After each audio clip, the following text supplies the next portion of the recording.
अच्छा बाबूजी, भगवान स्वरूप हमारे श्रोता बंधु, हम बिरहा गायिका सावित्री बागी एंड पार्टी आप सभी को एक स्वर में प्रणाम करती हूँ। जैसा कि हर बिरहा में, हर लोकगीत में आप लोगों का प्यार दुलार मिलता है बाबूजी, आज आप लोगों के समक्ष में एक नया बिरहा लेकर के मैं आई हूँ। आप लोगों से आशा है, विश्वास है कि वैसा ही प्यार दुलार ई बिरहा में भी आप लोगन के मिली। आई माँ साहब भूमिका के लाइन बा।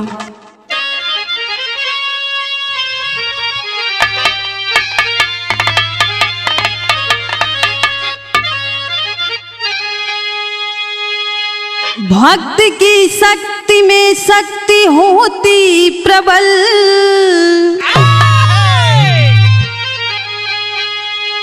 बिरले ही शक्ति की शक्ति को जान पाए।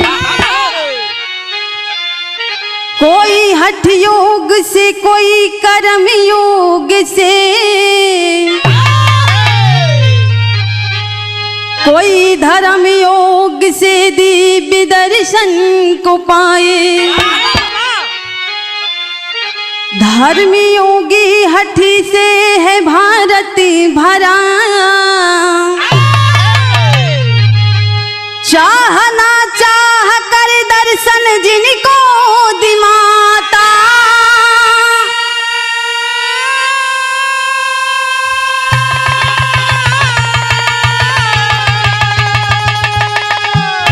कुछ अहंकारी माँ को चुनौती दिए, माँ बनी अपने भक्तों की भाग्यन विधाता।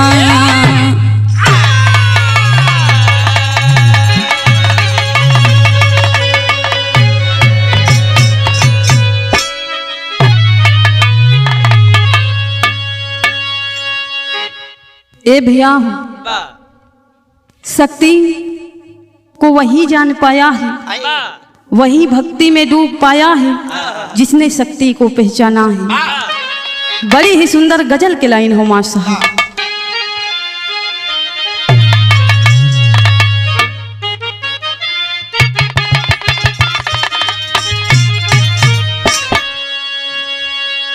ये कौनो प्रेमी और प्रेमिका के बीच के बात बा। प्रेमिका से धोखा का करके वो प्रेमी कहता है, का कहे,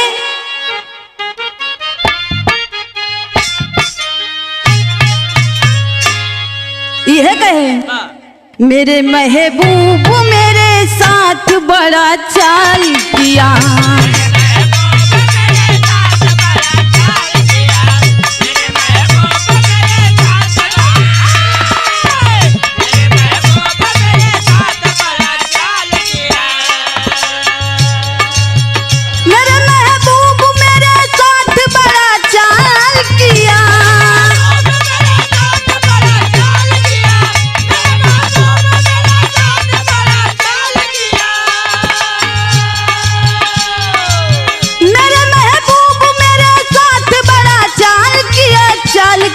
चाल किया, प्यार मांगा था झोली में गम को डाल दिया।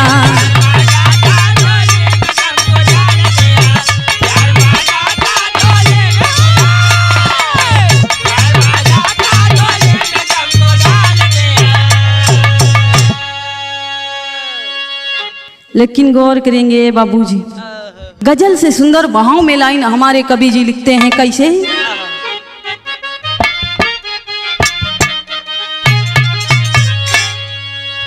चंद इस्लामी है इस्लाम भूल जाते हैं।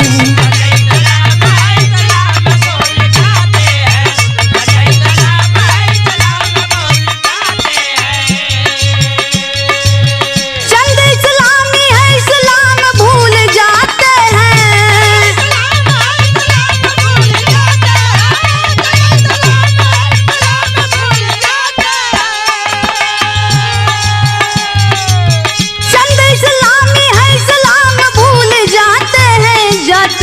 जाते हैं धर्म है याद पर कलाम भूल जाते हैं।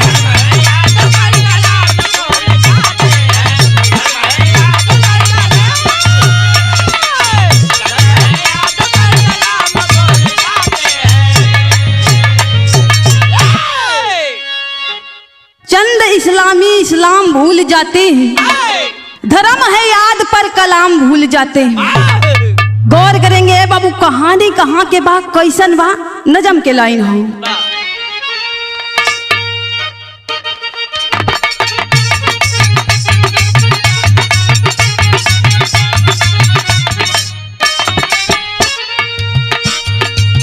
हमारे देश में जब राज मुगल काली रहा, हमारे देश में जब राज मुगल काल रहा, दिल्ली सिंहासन पर बैठा अकबर ही जलाल रहा।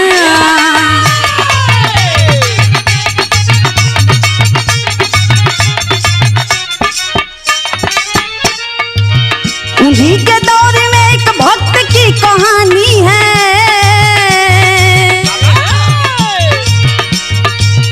उन्हीं के दौर में एक भक्त की कहानी है, जिनकी उपासना में माता ज्वाला रानी है।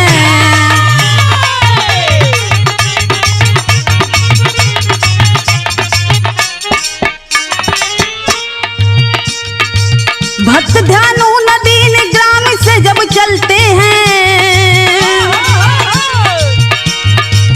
भक्त ध्यानु नदीन ग्राम से जब चलते हैं, हजारों भक्त माँ के दर्शन को मचलते हैं।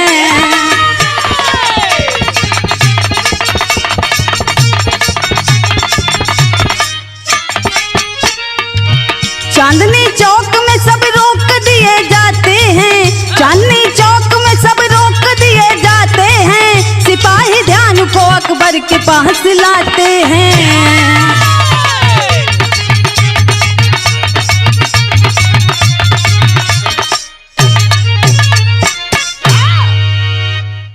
ए बाबू कहानी वही समय के बाद जब हमारे भारत देश में मुगल का साम्राज्य था, मुगल शासकों का राज था बाबूजी।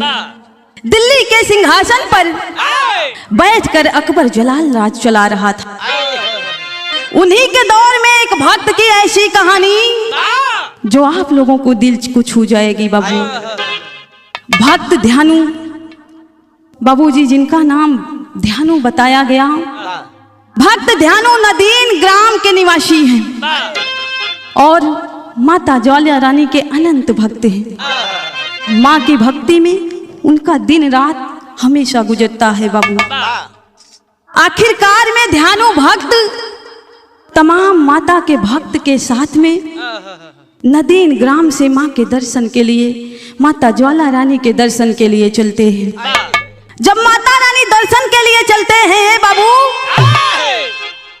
धीरे धीरे गांव से आगे बढ़े, जिस समय दिल्ली में पहुंचते हैं, चांदनी चौक पे तमाम सिपाही आकर के माँ के भक्तों के साथ माँ के अनंत भक्त ध्यान को रोक लेते हैं, रोकते हैं और सिपाही ध्यान को महाराज अकबर के दरबार में ले जाते हैं।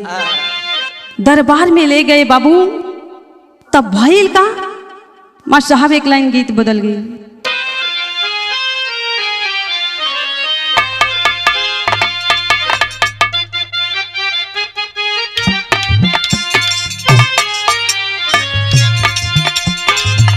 बड़ी ही सुंदर लाइन का संकेत हो। ये कौनो सहेली सहेली में बात होत बा, दुल्ही नहीं नबेली अपने ससुरे से जब नैहरे आइल बा, तब एक ही सहेली दूसरी की सहेली से सवाल करे, कहे दीदी तोहारो कैसे न हुआ, कहे हमारो, कहे अरे हमार जीजा कैसे न हुआ, कैसे मिलल हुआ। तब वो लड़की अपने सहेली से बतावे, का बताओ ना साहब,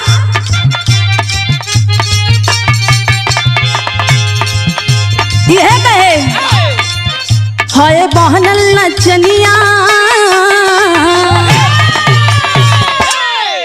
हाय बहनल नचनिया मऊंगा मरन,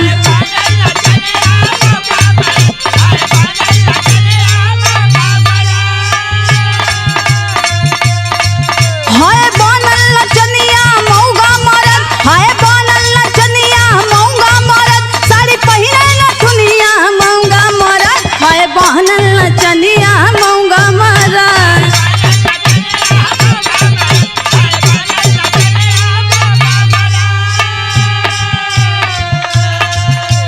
ए बाबू महाराज अकबर जी भक्त ध्यानु से सवाल कर दिए,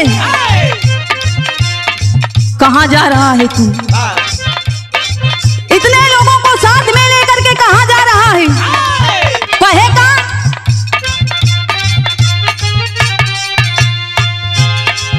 लेके लाओ लश्करिया जइबो कहां?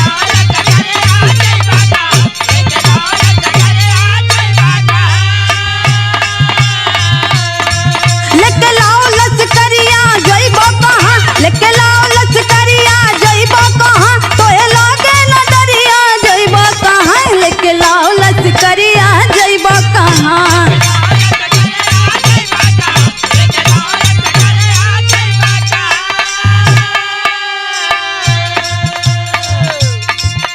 और कहलन कहाँ है मुल्क तेरा, कहाँ ठिकाना?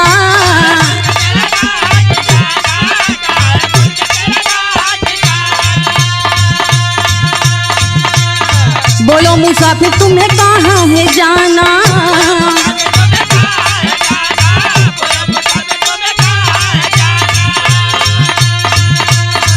नहीं चिंता फिकरिया जइबो कहाँ? नहीं चिंता फिकरिया जइबो कहाँ? लेके लाओ लश्करिया जइबो कहाँ?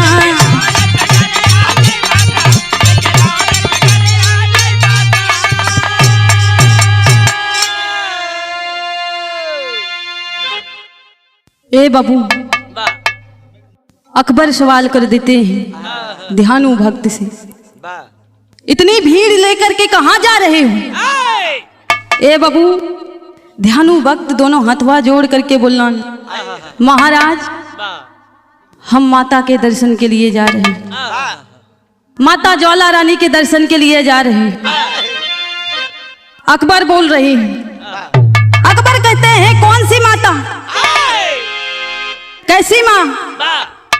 ए बाबू आखिरकार में भक्त ध्यानु कहते हैं माता ज्वाला रानी के दर्शन के लिए जा रहे हैं, जहां पर उनकी अनंत शक्ति है, जहां पर हमेशा बिना तेल और बिना दीप के दीप जलते रहते हैं। ए बाबू महाराज अकबर बोल पड़े, कैसी बात करते हो? ए बाबू ध्यानु भक्त कहते हैं कि महाराज वो माँ जो आदि शक्ति है, जिसकी शक्ति अनंत है, उसी माँ के दर्शन के लिए जा रहे हैं। जब इतनी बात अकबर सुनता है बाबू, अकबर गुस्से में एक बात कहते हैं, तुम्हारी माँ में इतनी शक्ति है? ए बाबू ध्यानु भक्त कहते हैं महाराज माँ तो ममता में ही है, जगत की रचयिता है। ए बाबू जब इतनी बात अकबर सुनता है, अकबर कहता है कि तुम्हारी माँ में इतनी शक्ति है तो तुम कोई चमत्कार दिखाओ। भक्त ध्यानु कहता है महाराज मैं कोई मदारी नहीं हूँ, मैं कोई मदारी नहीं हूँ महाराज, मैं तो माँ का एक तुच्छ भक्त हूँ, तुच्छ भक्त हूँ, आखिरकार में मैं चमत्कार कैसे दिखाऊं?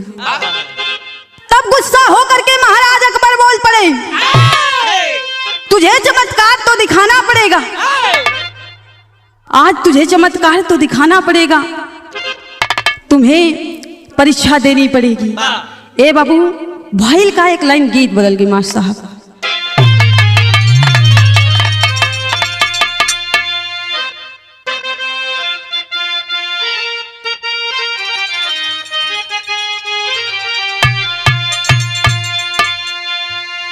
पटना से बैदा बुलाईदा, पटना से बैदा बुलाईदा, नजरा गई गैया पटना,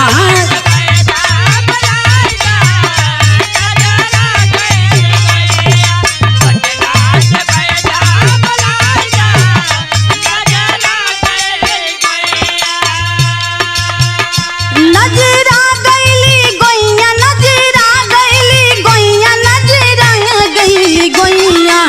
पटना से बैदा बुलाई दा नजरा गई कोइया पटना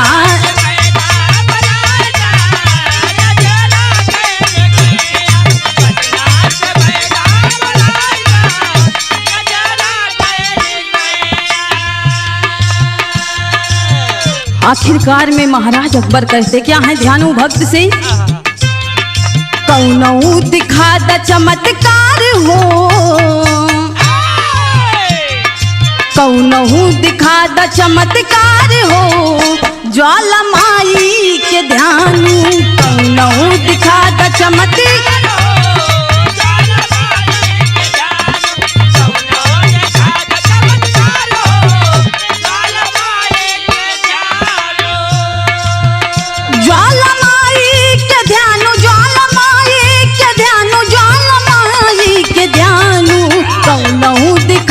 चमत्कार हो ज्वाला माई के ध्यान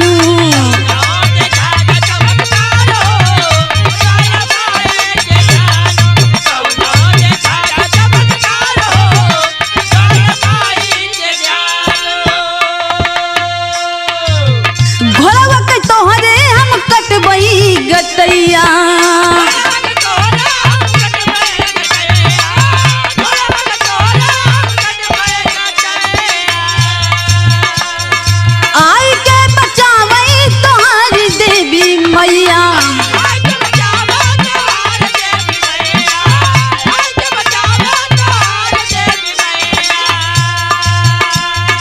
चल गईली तुरंत ही तलवार हो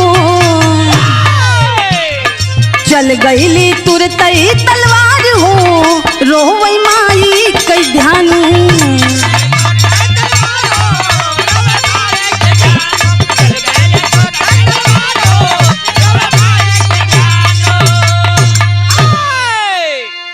ए बाबू महाराज अकबर कहते हैं ध्यानु तुम कहते हो तुम्हारी माँ में इतनी शक्ति है वो जगत की रचयिता है मैं तुम्हें कह रहा हूँ कोई चमत्कार दिखाऊं मैं तुम्हारे घोड़े के गला काट दे रहा हूँ तुम्हारे घोड़े का गला काट दूंगा और तुम अपने माँ से कहो कि आके इसे जीवित करे ए बाबू इतना कह करके महाराज अकबर ने घोड़े के ऊपर तलवार चला दिया रक्त की धारा बह चली बाबू धड़ अलग हो गया और शरीर अलग हो गया ध्यानु के आंखों से आंसू निकल पड़े ध्यानु कहता है कि महाराज आपने ये क्या कर दिया ए बाबू महाराज अकबर डांट करके बोल दिए आए ध्यानु क्यों रो रहा है अगर तुम्हारी बंदगी सच्ची है अगर तुम्हारी बंदगी पाक है तो माँ तुम्हारी इज्जत जरूर बचाएगी अगर यदि तुम्हारी ख्याल रखती है माँ तुम्हारी इबादत करने जरूर आएंगी ए बाबू या तो तुम यकीन के काबिल नहीं हो या तो तुम्हारी इबादत झूठी है जब इतनी बात अकबर कहते हैं ए बाबू ध्यानु रोने लगा अकबर जी कहते हैं बुलाए अपनी माँ को साबित कर कि तुम्हारी माँ शक्तिमयी है जगत जननी है जगत की नियंता है ए बाबू आखिरकार में दोनों हाथ जोड़ करके आज महाराज अकबर के सामने ध्यानु रो रहा है एक लाइन गीत बदल गई माँ साहब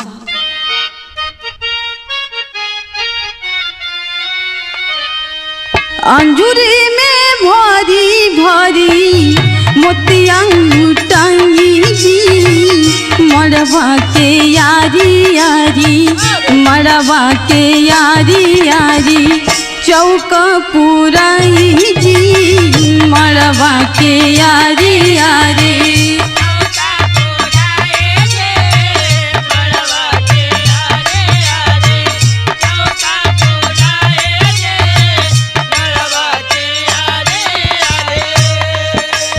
ए बाबू दोनों हाथ जोड़ करके ध्यानु महाराज अकबर से कहता है कि महाराज आपने वो जो किया ठीक नहीं किया कहलन का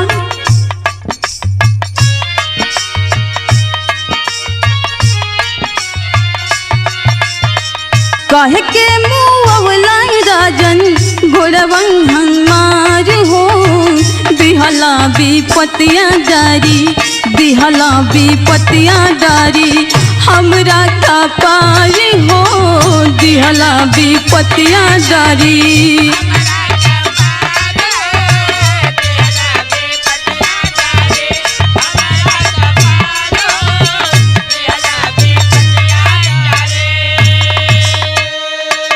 महाराज आपने मेरे घोड़े को क्यों मार दिया महाराज? जो भी करना चाहिए था आपको मेरे साथ करना चाहिए था। कहेगा घोड़ा माँ के छोड़ हमारी कटता गटैया,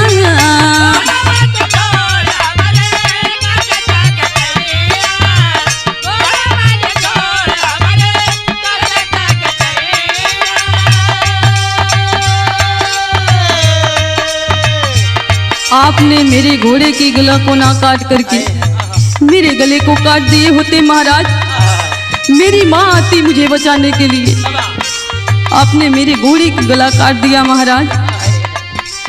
आपने ये ठीक नहीं किया। कहलन का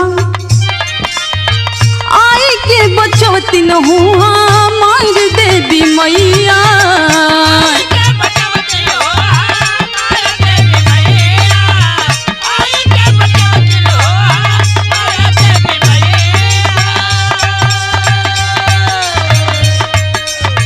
कठिन परीक्षा लिहला आज सरकार हो,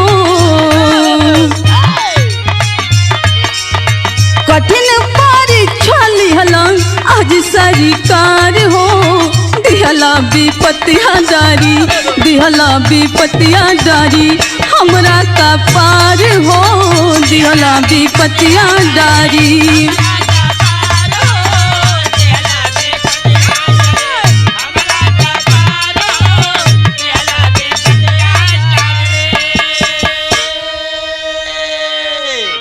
महाराज आपने ए बाबू ध्यानु कहता है महाराज आपने जो किया अच्छा नहीं किया, मुझे मारते मेरी माँ मुझे बचाने आती, आपने घोड़े को मारकर अच्छा नहीं किया महाराज। ए बाबू आखिरकार में अकबर कहते ही अगर तुम्हारी भक्ति सच्ची है तो तुम इस घोड़े को अपने माँ से कहो कि जीवित करे। परेशान हो करके जब कोई तरीका नहीं मिला ए बाबू, आखिरकार में ध्यानो भक्त अकबर से एक बात कहता है कि महाराज मेरे घोड़े को सही सलामत 1 महीने तक आप रखिएगा, जब मैं वापस आऊंगा तब मुझे मेरा घोड़ा चाहिए। ए बाबू इतनी बात कह करके ध्यानु महाराज अकबर के दरबार से माता ज्वाला रानी के दरबार चल दिया। जब दरबार चलन तब भइल का मार साहब एक लाइन गीत बदल गई।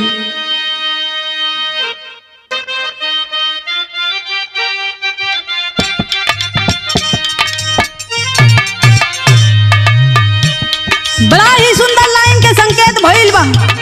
ये हमारे प्रयागराज के बड़ी ही सुंदर लाइन इलाहाबादी झूमर कैसे मार साहब।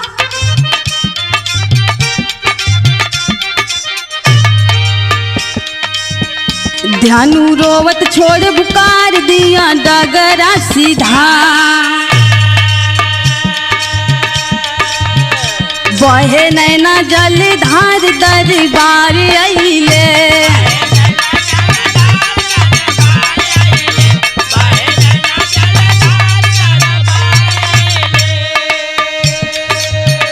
ध्यानु कई के स्नान किया मैया जी का ध्यान,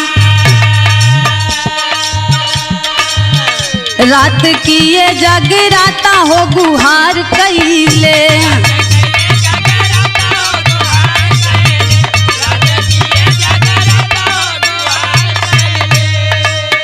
मैया होई हमानाथ लाज आज तोरे हाथ, मैया होई हमानाथ आज लाज तोरे हाथ, स्वाथ छोड़ू ना भवानी हो पुकार कैले।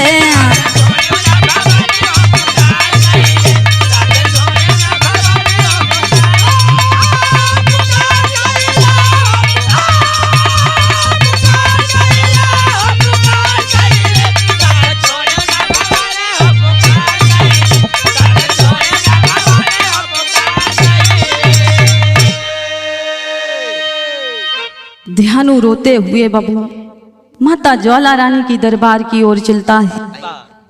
पहुंच करके स्नान किया और माँ का सच्चे हृदय से ध्यान किया। रात भर सारे भक्तों के साथ मिलकर के ध्यानु ने जगराता किया ए बाबू। और मैया से एक बात रो करके ध्यानु भक्त कहता है कि माई इस दुनिया में मेरा कोई सहारा नहीं है।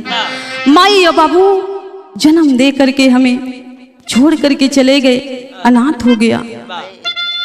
आपको ही मैंने अपनी माँ माना है, आपको ही अपना सब कुछ माना है माँ। आज मेरी लाज आपके हाथों में है माँ। इस भक्त की पुकार को सुनिए, अपने बेटे के पुकार को सुनिए। आज मेरी कठिन परीक्षा है। आखिरकार में बाबू कोई संकेत नहीं मिला। तेरी के लाइन लगी माँ साहब।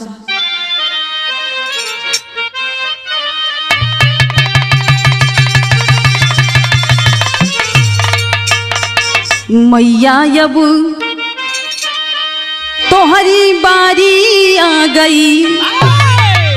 अरे राम मैया अब हो मैया अब तोहरी बारी आ गई।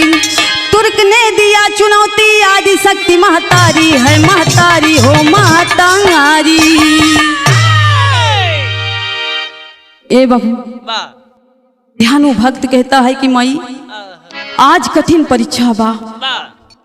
एक मुस्लिम ने हमें चुनौती दी है, महाराज अकबर ने हमें चुनौती दी है। माँ आज मेरी ही परीक्षा नहीं, मेरी भक्ति की भी परीक्षा है। ए बाबू कोई संकेत नहीं मिला। रो रो करके भक्त ध्यानु मैया से एक बात कहता है। कहे का माँ साहब गीत बदल गई।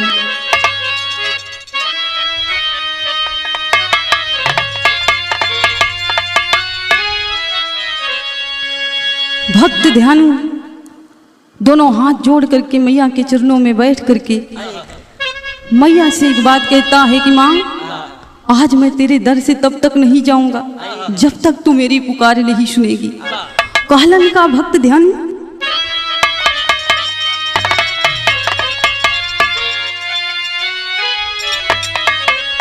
तेरे दर से न मैया मैं घर जाऊंगा, तेरे दर से न मैया मैं जाऊंगा,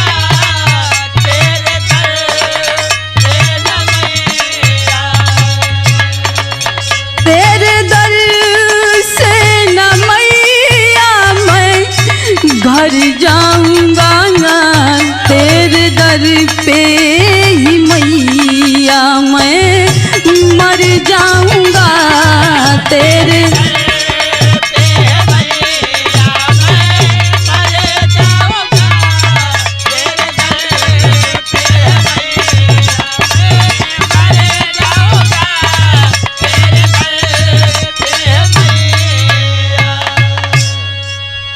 माँ आपको मेरी पुकार सुननी होगी। माँ आज आप अगर मेरी विनती नहीं सुनेंगी, विनती नहीं स्वीकार करेंगी, आपके इसी चौखट पर अपना माथा टेक करके बैठा रहूंगा और अपनी जान यहीं पे गवा दूंगा। कहे का वक्त है कितना कठिन एक भक्त को ठुकरा रही, लाज यदि मेरी गई तो और तेरी क्या बच पा रही, लाज रख लो नहीं मैं कुछ कर जाऊंगा, लाज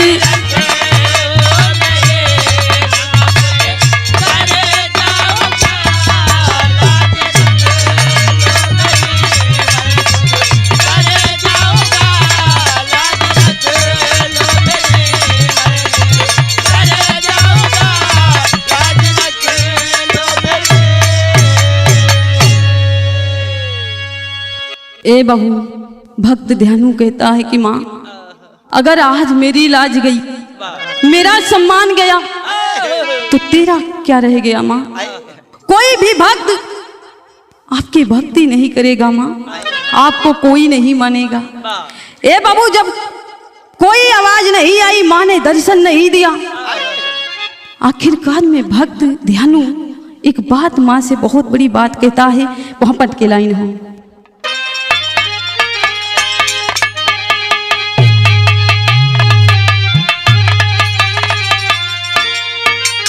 कुछ ना बोली मौन रही, अरे मैया वही मंदिरवा में, कुछ ना बोली मौन रही, अरे मैया वही मंदिरिया में, अरे ध्यानु भक्त ने काट दिया है गटैया वही मंदिरिया में।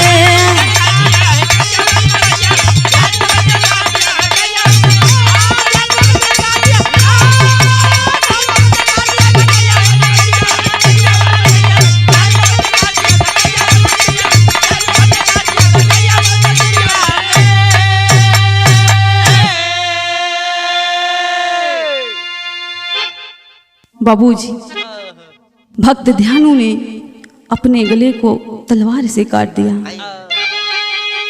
जैसे ही गर्दन कटी, आखिरकार में भॉइल का आल्हा के लाइन बमा साहब।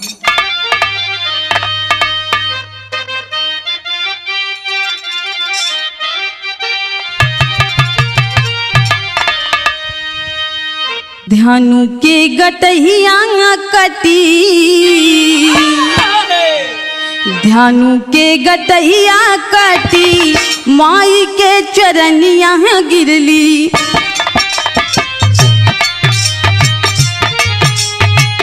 माई माय गरिया प्रगट भइली श्री माँ।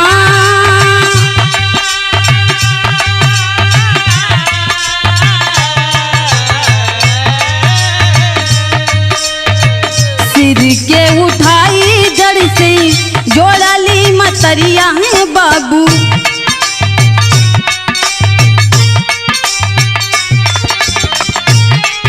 ध्यानु भगत जिंदा होई चरण भहरा,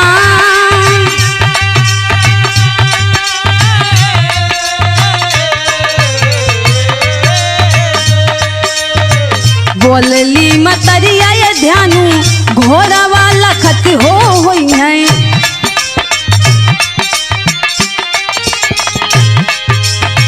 जल्दी हो ललनवा का रहा दिल्ली प्रस्थान,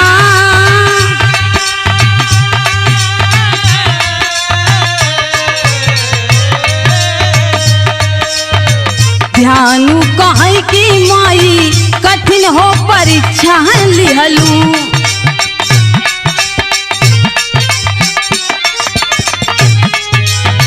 कैसे हो भगतवन के बची है सम्मान,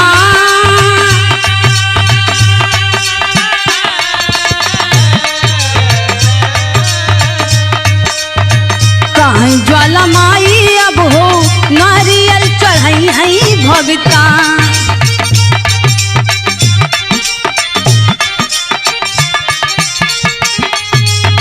बतिया बताई मैया भैली नंतर ध्यान,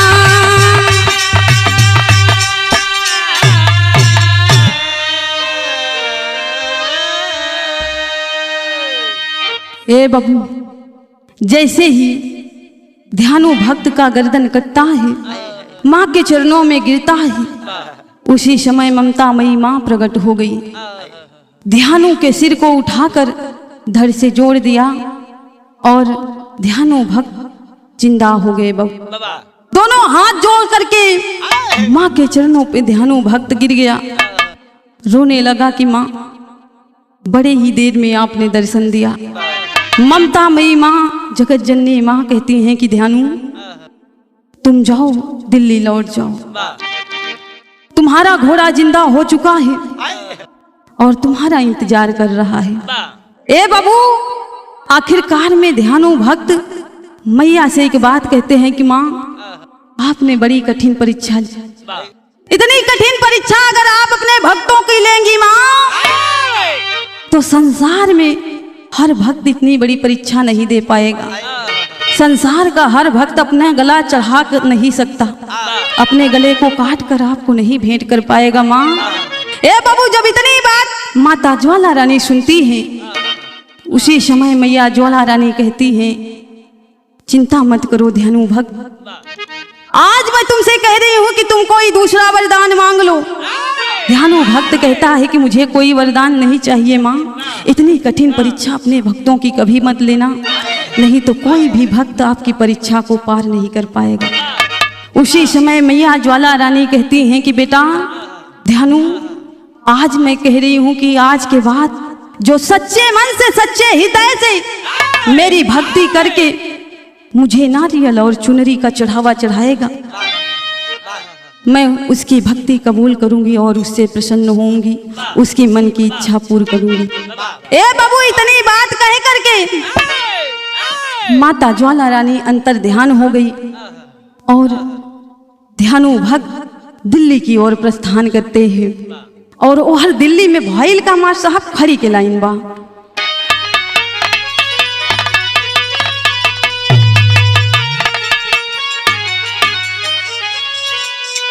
ओ हर दिल्ली में बाबू चमत्कार भइले,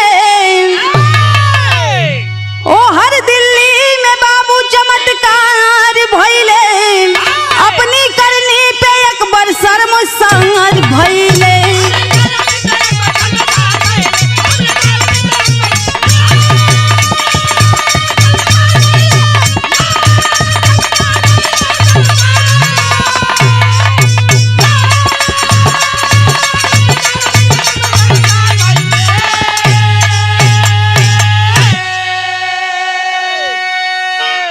ए बाबू, महाराज अकबर के पास खबर पहुंची, अस्तबल में जो कार्य कर रहा था, जो अस्तबल की देख रेख कर रहा था, ए बाबू वहां से दौड़ते हुए आया, दोनों हाथ जोड़ करके कहा दुहाई महाराज की। महाराज अकबर बोल पड़े, कितना घबराए क्यों हो? ए बाबू, वो सेवक बताता है कि महाराज जिस घोड़े का गर्दन आप धड़ से अलग किए थे, वो घोड़ा जिंदा हो गया, चमत्कार हो गया महाराज। ए बाबू, जब इतनी बात अकबर सुनते हैं, अकबर को विश्वास नहीं होता है, जाकर के देखते हैं घोड़ा जिंदा हुआ है। ए हर भक्त ध्यानु भी महाराज अकबर के दरबार में पहुंचे बाबू, और महाराज अकबर को जब इतना सब देखने को मिला शर्मसार हो गए, शर्म से सिर झुक गया, लेकिन दिल में बाबू मन में छल और कपट अभी भी भरा हुआ है।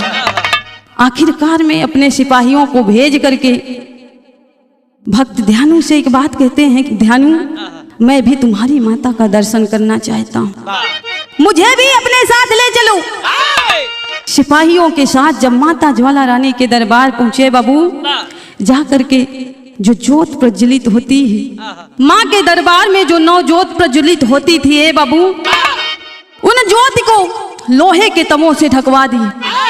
जब लोहे के तमों से ढकवा दिए, माता रानी ने अपना चमत्कार दिखाना शुरू किया। 9 तवों में छेद हो गए, छेद हो करके तवे के ऊपर जब ज्योत जलने लगी, इतने में भी अकबर को तसल्ली नहीं हुई। माँ के पूरे दरबार में नहर से पानी भरवा दिए। पानी भरवाने के बाद भी जब ज्योत नहीं बुझी है बाबू, तब महाराज अकबर को अपने मन में बड़ी ही ग्लानि हुई। उस समय महाराज अकबर समझ गए कि माँ तो माँ है, सच में माँ की शक्ति बड़ी अनंत है। ए बाबू, 1.25 मन सोने का छत्र लेकर के अपने कान्हे पर लाद करके महाराज अकबर माता के दरबार जब पहुंचे, तब भइल का मां साहब 1.25 मन सोनवा के छत्र बनवऊले, कन्हवा पे लाद राजा दरबार आईले। छत्र टूटल नमाई जो बिकार कइले, छत्र टूटल नमाई स्वीकार कइले, अपने करने पे अकबर शर्मसार भइले।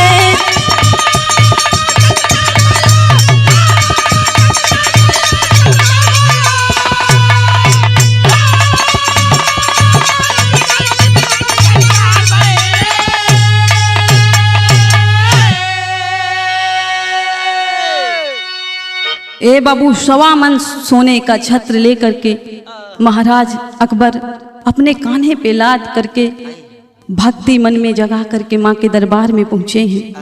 जिस समय माँ को चढ़ाने जाते हैं छत्र, बाबूजी छत्र गिरा और कई खंडों में विभाजित हो टूट गया और वो छत्र का रंग बदल गया। ना वो सोने का रहा, ना वो चांदी का रहा, ना वो पीतल का रहा और ना ही वो धातु का रहा। पता नहीं किस पदार्थ में बदल गया है बाबू। आज भी वो छत्र माता रानी के दरबार में, माता ज्वाला रानी के दरबार में देखने को मिलता है। आखिरकार में अकबर ने माँ से हाथ जोड़ कर क्षमा प्रार्थना याचना की। माँ मुझसे जो गलती हुई मुझे क्षमा करना, मुझसे जो भूल हुई क्षमा करना माँ। मैंने आपको पहचानने में बड़ी गलती कर दी। ए बाबू, बंधन करके क्षमा याचना करके अकबर अपने दरबार को चलते हैं। एक छोटी सी कहानी आप लोगन के बीच में रही। भक्त ध्यानों की परीक्षा और नारियल और चुनरी का चढ़ावा कब से चढ़ने लगा। आशा करती हूँ आप लोगों को पसंद आएगी। अंतिम लाइन में कहना है मास्टर साहब, स्वर्ग गए हैदर हफीज गए राजा राम आधार, राम गुलाब गुरु की लेखनी गुरु अनिल से पा गए प्यार।